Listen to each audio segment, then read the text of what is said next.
জুলাই আন্দোলনে আমরা রক্ত দিই, আমরা সংসদ ভবনের মতো জায়গার মধ্যে আসতে পারবো না, এটা তো আমার মনে হয় হচ্ছে না।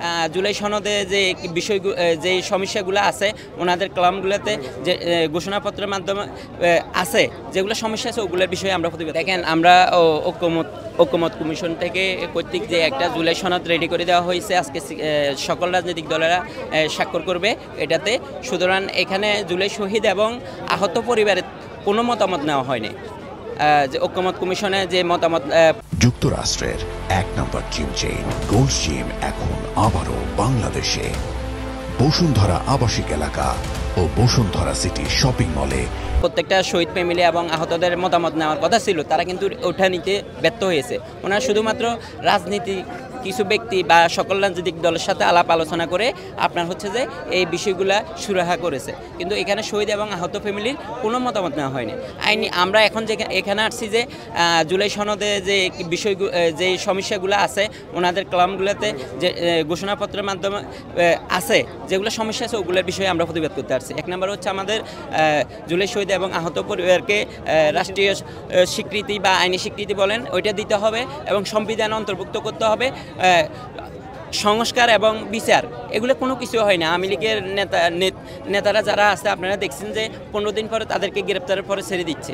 তাহলে আমরা কোথায় বিচার পেলাম, কোথায় সংস্কার পেলাম, কোথায় নিরাপত্তা পেলাম? আমাদের আপনারা দেখতেছেন প্রত্যেকটা জায়গায়, প্রত্যেকটা এলাকায় এখনও আমাদের আহত জুলাই যোদ্ধা এবং আহত শহীদ পরিবারের উপর আক্রমণ আসে।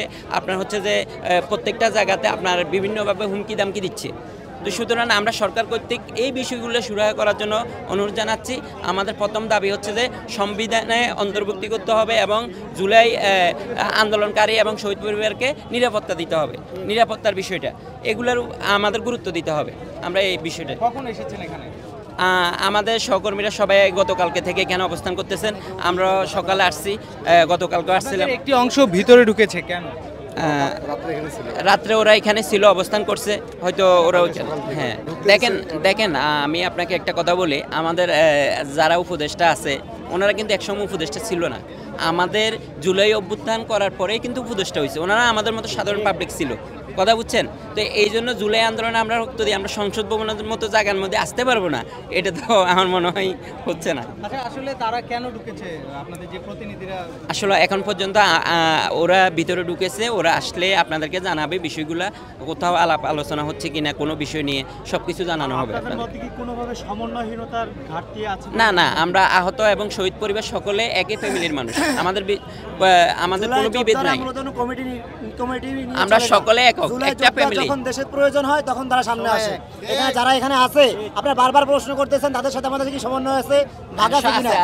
আমাদের কথা হচ্ছে কি, এখানে যারাই আছি আমরা দেশের প্রয়োজনে আসছি, জনগণের প্রয়োজনে আসছি। জুলাই যোদ্ধা যারা আছে দেশের প্রয়োজনে লড়ছে, এখনো লড়বে, সামনেও লড়বে। আমাদের এখানে সংঘবদ্ধ হওয়ার কিছু নেই। যখন প্রয়োজন হবে এখানে যারা আসছে সবাই নিজের মতো করে আসছে, কেউ কারো ডাকে আসে নাই, টাকাতে আসে নাই, নিজের উদ্যোগে আসছে। এটা আমাদের প্রয়োজন, এটা আমি আদায় করার জন্য আসছি, নিজের উদ্যোগে সবাই আসছে। এখানে অন্য কারো কথায়, কারো স্লোগানে, কারো কান কথায় এখানে আসে নাই। জুলাই যোদ্ধা যারা আছে প্রয়োজনই আসে এখানে।